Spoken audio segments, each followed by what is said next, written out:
네, 오늘은 선한 사마리아인의 비유라고 알려진 유명한 비유의 말씀을 함께 살펴보겠습니다. 비유를 이해하기 위해서는 비유 안에 있는 내용뿐 아니라 비유 바깥에 있는 그 상황에 대해서도 함께 이해해야 하고, 또 우리의 삶 가운데 적실하게 잘 적용하는 방식으로 우리가 이 비유를 읽어야 할 것입니다. 먼저 이 비유의 바깥 상황을 한번 알아보겠습니다. 예수님께서 제2년차 공생의 그 가버나움 전성기 때 아주 가버나움을 중심으로 활발한 사역을 펼쳤습니다. 그러면 우리는 사역이 활발했다고 하면 모든 사람들이 예수님 앞에 막 엎어지고 막 부흥만 일어난 것 같은데 그렇지가 않습니다. 예수님이 아예 처음부터 내 밭의 비유를 하셨던 것처럼 전성기의 그 사역이어도 여전히 반발도 있고 아직 열매 맺지 못하는 경우도 있고 열매 맺었다가 사그러드는 경우들도 여전히 있었다는 것입니다. 그럼에도 불구하고 폭넓은 많은 사역들이 펼쳐졌다는 것인데요. 사람들이 많이 복음에 반응했지만 또 그 내 밭의 비유에 나오는 것처럼 여전히 돌밭 같은 마음, 가시밭 같은 마음들도 있었고, 또 마음이 딱딱한 길가밭 같은 그런 마음도 있었다는 것입니다. 그 길가밭 같은 사람들은 어떤 사람들이었을까요? 어쩌면 자신들이 율법을 가장 잘 안다고 자부했던 그런 바리새인들, 율법사들, 그런 종교 엘리트들이었을 것입니다. 그들은 예수님을 무시했고요, 때로는 조롱했고 적대적으로 반응했습니다. 어느 날 마음이 아주 딱딱한 율법 교사가 예수님께 찾아와서 이렇게 묻습니다.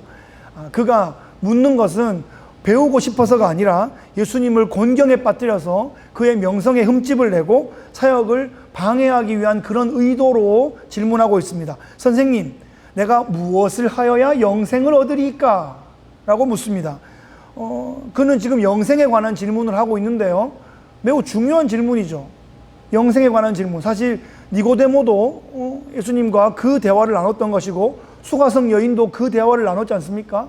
영생에 대한 주제는 너무나 중요한 주제인데, 그는 지금 이 영생과 행위를 연결하고 있습니다. 어떤 일을 하여야 영생을 얻을 수 있습니까? 라고 묻고 있습니다. 사실 이 영생이란 것은 행위로 얻는 것이 아니죠. 어떤 일을 해서 영생을 얻는 것이 아닙니다. 진실로 그가 영생을 얻는 길을 알고 싶어서 그렇게 묻는 것이라면, 예수님께서 그의 순수한 의도를 이해하셨다면 예수님은 이렇게 말씀하셨을 것 같아요. 하나님이 세상을 이처럼 사랑하사 독생자를 주셨으니 이는 그를 믿는 자마다 멸망치 않고 영생을 얻는 것이다. 예수 그리스도를 메시아로 받아들이면, 하나님의 아들로 믿으면 영생을 받는 것이다. 믿는 것이 영생이다. 이렇게 말씀해 주셨을 겁니다. 하지만 율법 교사는 지금 악한 의도로 질문하고 있고, 예수님도 그것을 이미 다 알고 계세요. 그래서 다 알고 계시면서 그것을 또 받아주시면서 대화를 이끌어가고 계십니다. 예수님은 그의 의도적인 질문에 질문으로 답하십니다. 네가 율법 교사라고 하니 율법에는 무엇이라 기록되었으며 네가 어떻게 읽느냐? 이렇게 묻습니다. 그랬더니 그는 그 정도는 식은 죽 먹기라는 듯이 내 마음을 다하며 목숨을 다하며 힘을 다하며 뜻을 다하여 주 너의 하나님을 사랑하라 하신 그 신명기 6장의 쉐마의 말씀을 그대로 암송합니다. 거기다가 덧붙여서 레위기 19장의 말씀을 암송하면서 내 이웃을 내 자신같이 사랑하라, 이 두 가지의 말씀을 하는데요, 이것은 완벽하게 하나님 사랑, 이웃 사랑, 이렇게 율법의 핵심을 요약하고 있고, 그것이 바로 십계명의 정신이죠. 예수님은 이렇게 정답을 말한 율법 교사에게 네 대답이 옳도다, 이를 행하라, 그러면 살리라, 이렇게 말씀하십니다. 아멘. 문제 해결. 자, 사랑하는 성도 여러분, 하나님 사랑, 이웃 사랑을 실천하면 영생을 얻습니다. 열심히 실천하시기 바랍니다. 그러면 설교도 끝. 그런데 여러분, 내용이 그렇게 만만한 게 아니란 말이에요. 예수님의 말씀의 내용은 깊어요. 그래서 올해 보고 내년에 보면 또 달라요. 또 깊어요. 선한 사마리아인의 비유는 거의 해마다 대하는데 올해도 또 다르게 또 다가와서 또 새로운 면을 또 느꼈습니다. 실제로 사람이 하나님을 완벽하게 사랑할 수 있고 이웃을 완벽하게 사랑할 수 있다면 그는 율법을 완벽하게 성취한 거죠. 그러면 그는 자신의 의로 천국에 갈 수 있을 것입니다. 하지만 이것은 육신을 입고 있는 인간으로서는 불가능한 것입니다. 율법의 전문가인 이 율법 교사가 그것을 알까요, 모를까요? 사실 안단 말이에요. 자기의 의로 천국 갈 수 없다는 걸 알아요. 그러니까 자기가 정답을 말했어요. 하나님 사랑, 이웃 사랑 실천해라. 그러면 영생이다. 그러면 감사합니다. confirm. 그리고 가면 되는데 안 가잖아요. 아닌 줄 알거든. 자기가 하나님 사랑, 이웃 사랑을 완벽하게 자기가 해서 영생 얻을 수 없다는 걸 안단 말이에요. 그래서 안 가고 또 질문을 또 하는 거죠. 새로운 질문을 해요. 그러면 내 이웃은 누구입니까? 라고 묻습니다. 그러면 내 이웃은 누구입니까? 이 질문을 왜 하는 것 같아요? 정말 자기 이웃을 몰라서 묻는 것일까요? 그럴 수도 있습니다. 좀 알려달라고 하는 걸 수도 있는데, 자, 하나님 사랑, 이웃 사랑을 해야지 영생을 얻는다 그랬는데, 하나님은 우리가 다 아는 그분이시잖아요. 예, 아주 천지를 창조하시고 어미하신 분이니까 어떻게 딴지를 걸 수가 없어. 그런데 이웃을 완벽하게 사랑해야 영생을 얻는데 자기가 이웃을 완벽하게 사랑 못하고 있단 말이에요. 그걸 본인이 알잖아요. 그러니까 이웃을 나는 골라서 사랑해야겠고, 골라서 사랑할 수 있고, 이웃이 아닌 사람은 내가 미워해야 되기 때문에 그거를 정리해 달라는 거예요. 그래서 누가가 뭐라고 쓰고 있냐면, 그가 자신을 옳게 보이려고 질문을 하는 거예요. 내 이웃은 누구입니까? 그러면 자기가 요만큼 정리해 주면 난 영혼을 사랑할 수 있다는 거죠. 그런데 이 질문을 좀 더 한번 지나가 봅시다. 내가 율법에 저촉되지 않기 위하여 이웃의 범위를 정해달라고 요청하는 것인데, 예수님께서 만약에 그래 너의 이웃은 이 사람이다, 아니면 여기 있는 이 사람들이다, 이렇게 딱 정해주면 그 사람이 가만히 있겠어요? 아멘 하고 가겠어요? 왜 꼭 그렇게 생각해야 됩니까? 왜 꼭 그 사람들만 이웃입니까? 저 사람들은 이웃 아닙니까? 사람이 그렇게 속이 좁아서 되겠습니까? 왜 그렇게 편협하십니까? 이러면서 하여튼 딴지를 걸려고 그 질문, 함정 질문을 딱 던진 거예요. 예수님께서 그 율법 교사의 그 의도를 또 모르시겠습니까? 예수님께서 그 많은 사람들 앞에서 그의 생각을 드러내고 그에게 무한 주고 그를 쫓아내버리면 막 속이 다 시원할 것 같은데, 예수님 또 그렇게 하지 않으시는 거예요. 그에게 한 가지 이야기를 들려주시면서 그로 하여금 깨닫게 하고 회개할 기회를 주시는 겁니다. 이게 예수님의 사랑입니다. 예수님께서 나의 이웃이 누구냐라는 그 질문에 대해서 한 가지 비유를 드시는데, 그것이 바로 선한 사마리아인의 비유입니다. 어떤 사람이, 그는 필시의 유대인이고 남자일 겁니다. 그 한 유대인 남자가 예루살렘에서 여리고로 내려가다가 강도를 만납니다. 지금도 실제로 그 예루살렘과 여리고 사이의 길은 매우 험하고요. 예루살렘이 높고 여리고가 좀 밑에 있기 때문에, 왜냐하면 여리고가, 여러분 여리고를 언제 처음 들어봤어요? 성경에서 여리고를 처음 본 데가 언제예요? 아마도 우리가 기억하는 여리고는 여리고 전투일 거고, 여리고 여호수아의 여리고 전투 바로 직전에는 여리고 바로 앞으로 요단강이 갈라지고, 그죠? 그렇게 출애굽 행렬이 이제 가나안에 입성한 것이 바로 여리고 앞 요단강이거든요. 그 말은 그 강가부터 이렇게 올라가면 여리고가 있고 더 올라가면 예루살렘이 있으니까 예루살렘에서 여리고로 내려가는 길이에요. 그러니까 그게 한국에 옛날에 무슨 재 넘어가는 것처럼, 문경세제 넘어가는 것처럼 이렇게 내려가는 길이고, 그 옆은 유대 광야고 동굴도 많고 큰 바위도 많고 숨을 곳도 많고 도적대도 들끓고 좀 험하고 위험한 그런 곳입니다.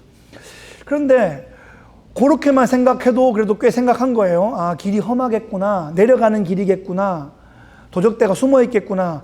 거기서 조금 더 생각해 보면 이런 그림이 나와요. 이 사람이 필시에, 지금 예수님은 가버나움 갈릴리에서 말씀을 전하고 있는 거예요.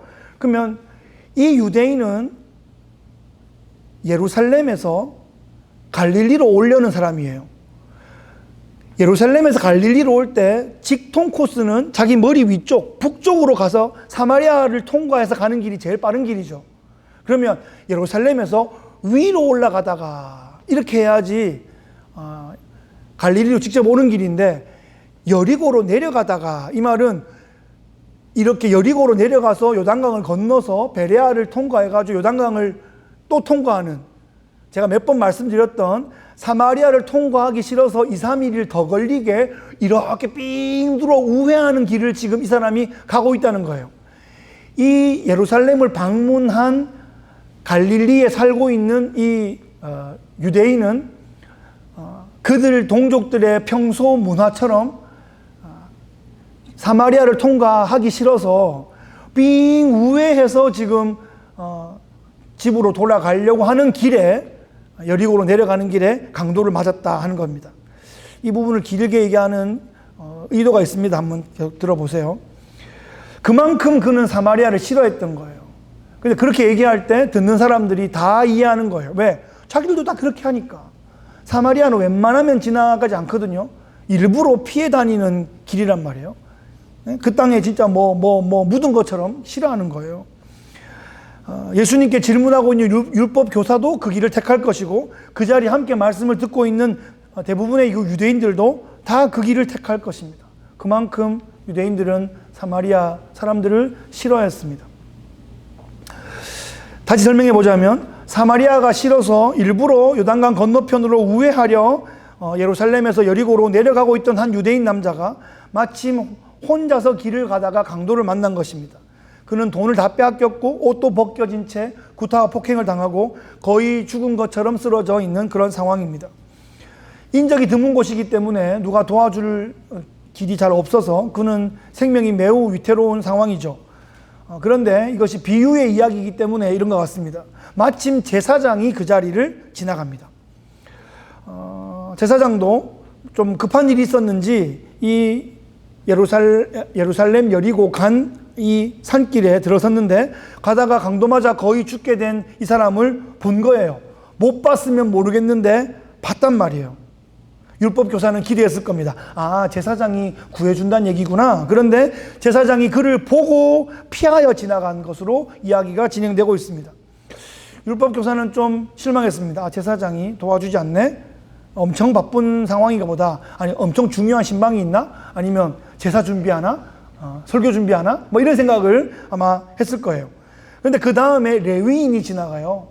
이 레위인은 제사장이 레위인 출신이죠. 그러니까 레위인은 제사장을 담고 있는 좀 더 큰 그룹이에요. 그 중에는 제사장도 있고 성전 문지기도 있고 성전 찬양대도 있고 성전의 재정 맡은 사람도 있고 뭐 청소 맡은 사람도 있고 각양 물건들을 맡은 사람들도 있고 예배위원들이 있단 말이에요.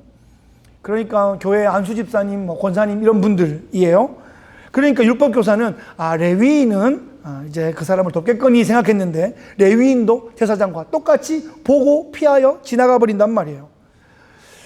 그런데 누군가가 만약에 보고 있었다면 그들은 그렇게 하지 않았을 것 같아요. 아무도 보는 사람 없었기 때문에. 왜냐하면 그들은 돋보이고 드러나 보이고 착하게 보이고 의로워 보이는 게 목적인데, 아무도 보는 사람이 없으니까 그냥 피하여 지나갑니다.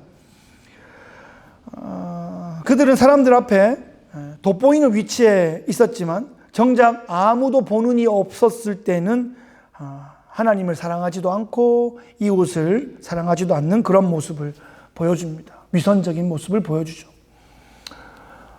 예수님은 그들의 위선을 계속 드러냅니다. 계속 까발립니다. 그러니까 너무 싫어하는 거죠. 그래서 마지막 예수님 그 고난주간에 예루살렘에 들어가면 그들과 본격적으로 부딪히십니다. 화 있을진저 독사의 자식들아. 예수님이 그렇게 심한 말도 하셨습니다. 왜냐하면 그거는 멸망할 자식이라는 뜻이니까요. 니 혼자 멸망하지 왜 귀한 하나님 나라 백성들까지 같이 이렇게 망하게 하려고 하느냐, 그러면서 강력하게 경고하십니다.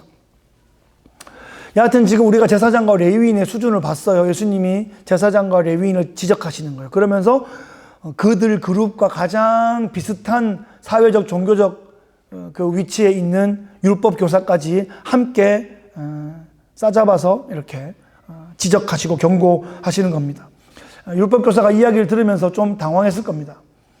그런데 이야기는 전혀 예상치 않았던 방향으로 흘러갑니다. 세 번째 그 길에 등장한 사람은 다름 아닌 사마리아 사람이었습니다. 율법교사를 비롯해서 그 시간에 예수님께 그 말씀을 듣고 있는 사람들, 그들이 공통적으로 다 싫어하는 사마리아 사람, 그 땅도 밟기 싫어하는 그 사마리아 사람이 이야기에 등장한 거예요. 이야기에 등장한 것마저 싫어가지고 사마리아 사람이 왜 등장했지? 이렇게 막 그랬을 것 같아요. 그런데 놀라운 일이 벌어집니다. 이 사마리아 사람이 예루살렘에서 여리고로 가는 길을 홀로 여행하고 있어요. 그 일도 별로 흔한 일은 아닌 것 같아요. 그죠? 사마리아는 이쪽에 있고 예루살렘은 이쪽에 있는데 굳이 사마리아 사람이 예루살렘까지 와서 이 예루살렘 여리고 간 그 사이 산길을 이 사람이 왜 걸었을까? 굉장히 특별한 독특한 상황인 것 같은데, 여하튼 그가 강도 만난 사람을 이제 만났다 하는 것이 이 이야기의 세팅입니다. 그런데 그는 이 유대인을 보고서 피하여 도망가지 않습니다. 그 사람을 보고 주목한 다음에 어떻게 해요? 불쌍히 여깁니다. 그리고 가까이 다가갑니다. 그리고 자신이 갖고 있는 올리브 기름과 포도주를 그 상처에 붓습니다. 이게 한 방울 두 방울 떨어뜨린 게 아니고요, 붓는 거예요. 포도주는 알코올이 있으니까 소독제 역할을 할 것이고요, 올리브 기름은 상처를 치료하는 치료제 역할을 할 것입니다. 아낌없이 부었습니다. 그리고 그를 부축해서 일으켜 자기 짐승에 태우고, 자기는 그 짐승은 낙이나 노새 같은 거였을 텐데 거기에 이 부상당한 사람을 태우고 자기는 그 낙이 앞에서 끈을 끌고 가면서 이제 여관으로 갑니다. 거기까지만 해도 놀라운 일인데 그 사마리아 사람은 그 부상자의 곁에서 아마 밤을 지샜던 것 같습니다. 돌보아 주었습니다. 여러분, 돌봄, 케어에는 어떤 것이 포함됩니까? 우리가 부모로서 자녀를 케어합니다. 또 자녀로서 또 나중에 부모를 케어하기도 하죠. 네. 또 나에게 맡겨진 양을, 나에게 맡겨진 제자를 케어합니다. 이 케어에는 어떤 게 들어갑니까? 일단 나의 마음이 들어가고요, 나의 시간이 들어가고요, 나의 물질도 들어가고요, 나의 에너지도 들어가고요. 그를 실제로 이렇게 그 옆 곁에서 물과 음식도 제공하고 또 여러 치료도 하면서 그런 것뿐 아니라 괜찮으세요? 이렇게 물어보면서 그의 감정적인 그런 치료까지, 그 마음을 위로하고 괜찮아질 거예요. 그 간호원이 그런 역할들을 하지 않습니까? 간호원이 주사만 막 찌르는 게 아니고 그 마음을 케어하는 역할들을 하고 그 심리에 대한 그런 부분도 충분히 다 이렇게 한단 말이죠. 당연히 이제 재정적인 지원도 하고 있습니다. 데나리온 둘이면 이제 이틀치 성인 남자가 일한 품삯인데, 그런 정도의 비용으로 그런 주막 같은 여인숙 같은 곳은 며칠이나 더 이렇게 지낼 수 있었을 겁니다. 그러면서 나중에 내가 돌아올 때 더 들면 그때 내가 또 갚겠다, 이렇게 말씀하죠. 사마리아 사람은 지금 자기가 처한 맞닥뜨린 상황 가운데 할 수 있는 최선을 다해서 이 강도 만난 유대인을 돕고 있습니다. 여러분, 유대인만 사마리아인을 미워한 게 아니라 사마리아인도 유대인을 미워하는 거예요. 걔도 자기 싫어하는 사람 싫어하는데, 사마리아인 사람들은 자기 싫어하는 유대인들을 보고 막 좋아가지고 빵긋빵긋 끓으면서 사인해주고, 안 그렇잖아요. 저번에 제가 요한복음 4장 그 수가성 여인 할 때 또 말씀드렸는데, 그때 그 여인이 묻잖아요. 예배를 어디서 드려야 됩니까? 예루살렘 성전입니까? 그리심산 성전입니까? 라고 묻잖아요. 그런데 그때 그리심산 성전은 무너져 있었어요. 유대인들이 다 부숴버렸다고요. 그러니까 그 부서진 그 터에 그냥 가서 예배하는 거예요. 그러면 그 부서진 터에서 이렇게 예배하면서 마음인들 편하겠어요? 그러니까 예수님 때에, 요때에 사마리아인과 유대인들 관계가 제일 안 좋았을 때란 말이에요. 그 사마리아 사람도 유대 사람 안 좋아요. 그런데 아낌없이 지금 쏟아 부어주고 있습니다. 이 사마리아 사람은 제사장도 못하고 레위인도 못하고 율법교사도 못할 그 행동을 지금 유대인에게 하고 있는 거예요. 과감한 헌신을 통해서 강도 만난 자를 살려내고 있습니다. 이 이야기를 들은 사람들은 충격을 받았습니다. 예수님께 질문한 율법교사나 함께 듣고 있던 이 갈릴리 가버나움에 모여있는 이 유대인들은 망치로 머리를 세게 얻어맞은 듯한 충격에 빠졌을 겁니다.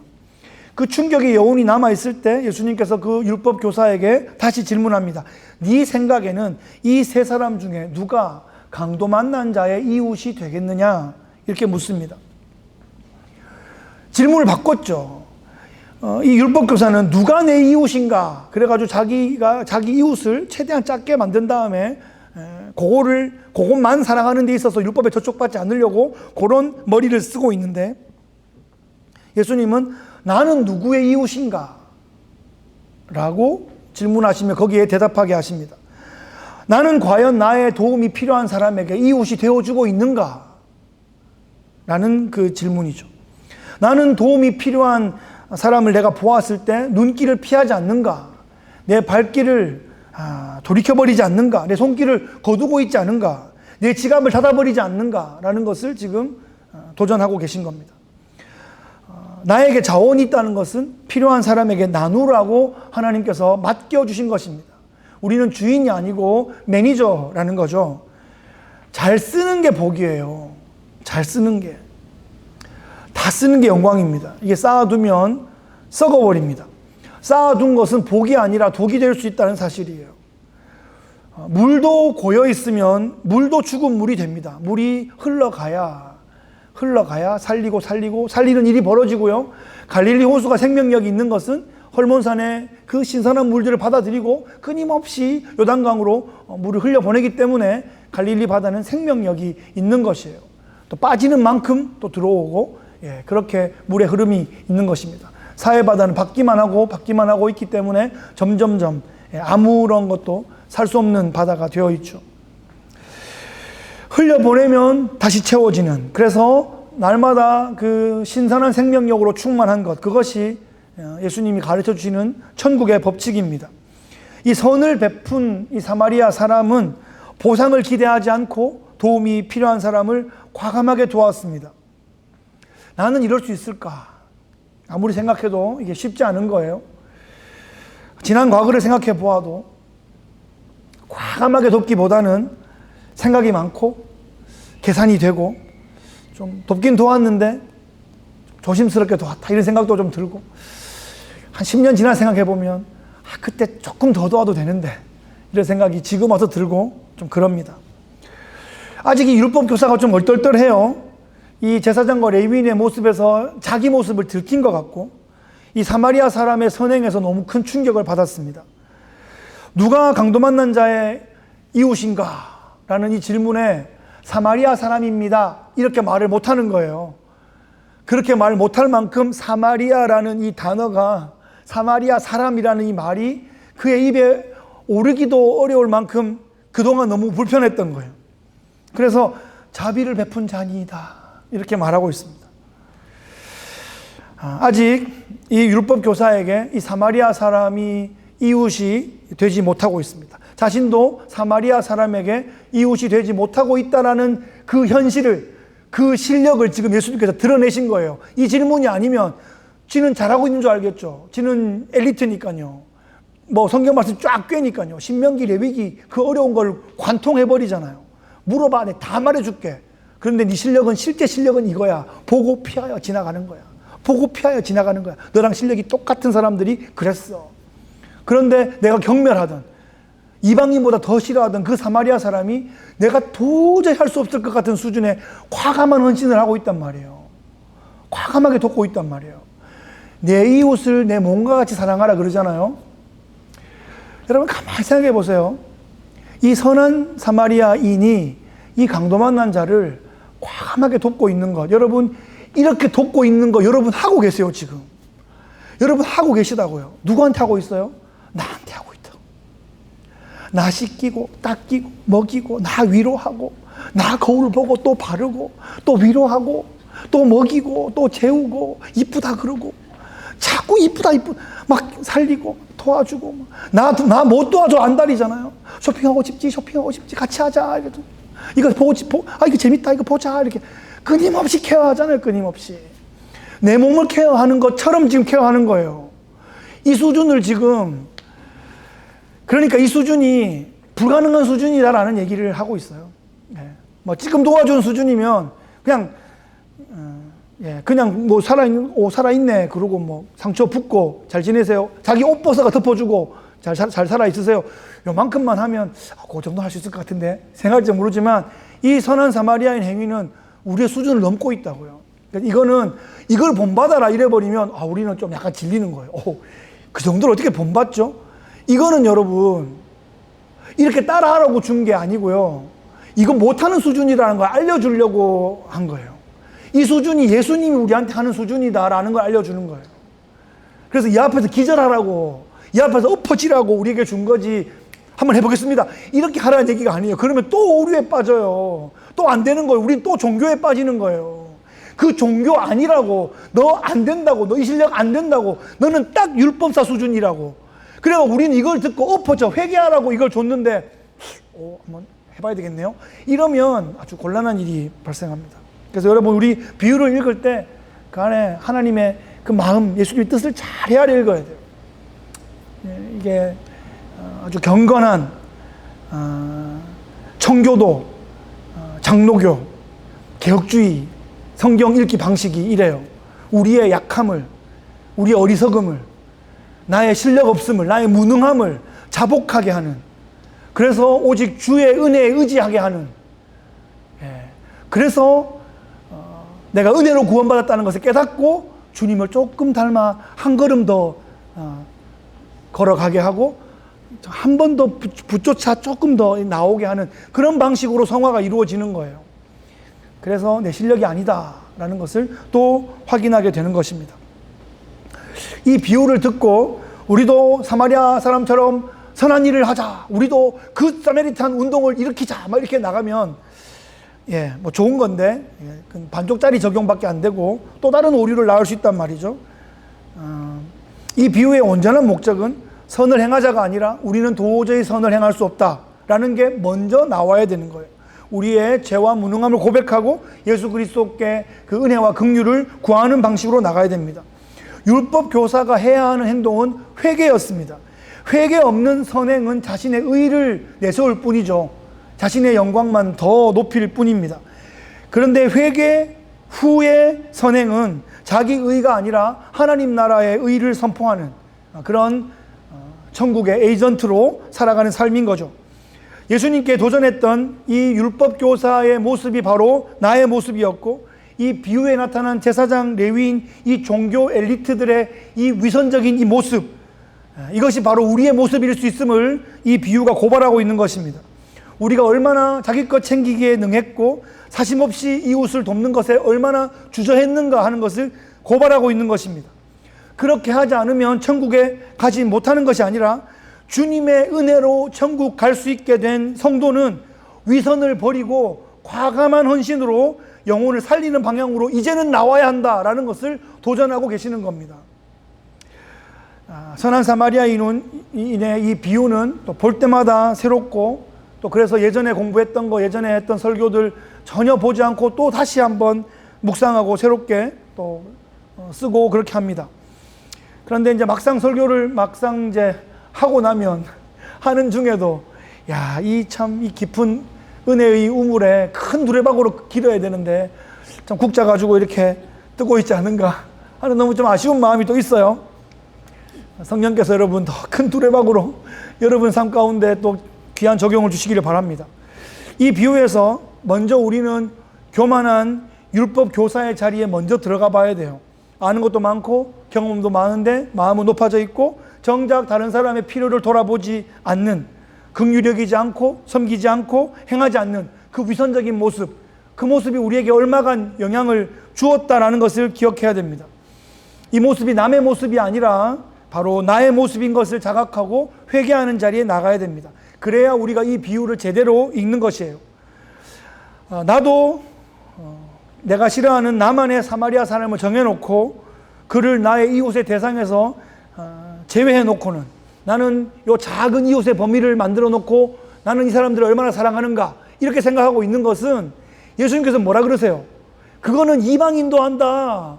그거는 고슴도치도 한다 이 말이야. 지 새끼 사랑하는 거는 고슴도치도 한단 말이야. 예. 그것을 우리 사실은 회개해야 됩니다. 주님, 내가 사랑할 이웃은 누구입니까? 이렇게 묻고만 있는 것이 아니라 강도 만난 자에게 과감하게 선을 행하는 그런 이웃이 되어서 영혼을 살려내야 됩니다.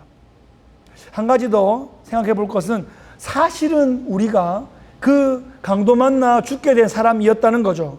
그러다가 주님의 생명값으로 우리가 살아난 사람이다라는 것을 자각해야 됩니다.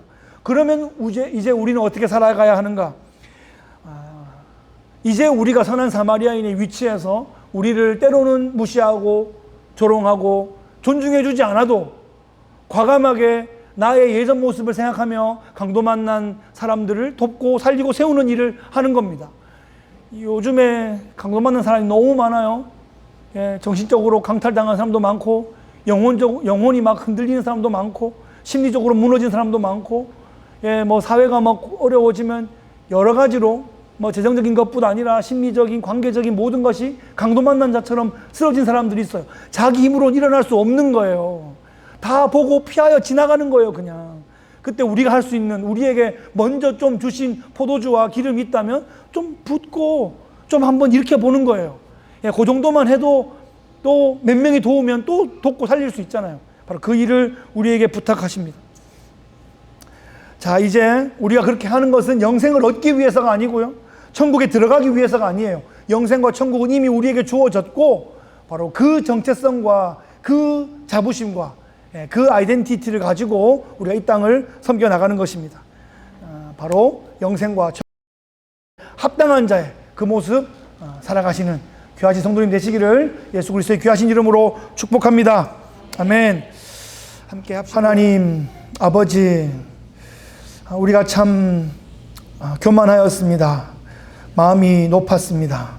우리에게 은혜로 주신 그 많은 자원들이 있음에도 우리는 그저 이웃을 구분하고 골라내려고만 했지, 정말 필요한 영혼에게 주님의 마음으로 다가가 그들을 살리고 세우는 일을 우리에게 맡기셨음을 자주 잊어버리는 어리석음을 범했습니다. 하나님 아버지, 율법사의 그 행동은 비유에 더 나오지 않고 바로 그 자리에 멈춰 있습니다. 이제 그 뒤에 남아있는 행동은 우리가 더 새로운 모습으로, 회개하는 모습으로 감당해야 할 것입니다. 하나님 아버지, 이 시대에 강도 만난 자들이 너무 많습니다. 그들에게 주님의 마음으로 다가가 세우고 살리고 돕고 그리하여 하나님 나라의 그 풍성함을 경험하게 하는 그 귀한 일들, 우리가 주님을 닮아 감당케 하여 주옵소서. 그 일을 함께 이루고 성취하여 템파 땅이 더 좋은 땅이 되고 이 플로리다 땅이 더 행복한 땅이 되고 우리에게 맡겨준 이 시대가 다시 한번 부흥을 경험할 수 있도록 주님 역사하여 주시옵소서. 감사드리며 예수 그리스도의 귀하신 이름으로 기도하옵나이다. 아멘. And he walks with me, and he talks with me, and he tells me I am his own, and the joy we share as we tarry there, none other has ever known.